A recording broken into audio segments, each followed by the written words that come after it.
Of course. I mean, nobody goes into the NSA expecting to be a mustache-twirling villain. None of them are bad guys. Again, even when I was there, where do you think I got this sort of thinking, this reasoning from? I didn't wake up one morning and I had sort of this political understanding that, sprang fully formed from the head of Zeus. This was the result of conversations that I had with colleagues at the NSA over the course of years and others in the intelligence community before that.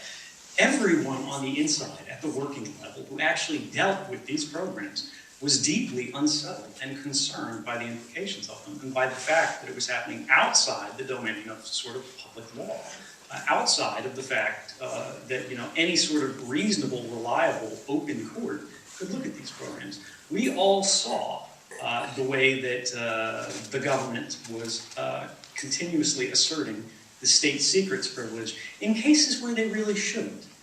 Questions about, or in cases of indefinite detention, in cases of literal torture, in cases of extrajudicial murder that impact United States citizens and things like that, prior to any trial, far outside the boundaries of any battlefield.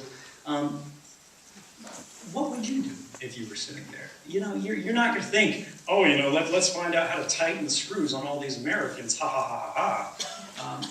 You're going to think about the implications, you're going to think about what you're doing, but at the same time, you're going to think about your family, you're going to think about your career, you're going to think about your future, and you're going to think about what's happened to every single person who has stood up and said something about these abuses of policy, these abuses of authority, and these abuses of law prior to the day that you're thinking about that.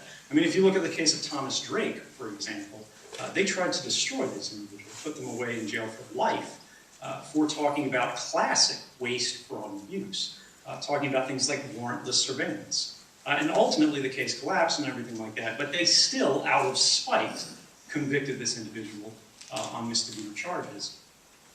When I was talking to people at the office about this, I would get a lot of agreement. I would get a lot of head nodding. I would get people who actually felt more strongly or more radically about these issues than I did. But at the same time, they said, if you say something about this, they will destroy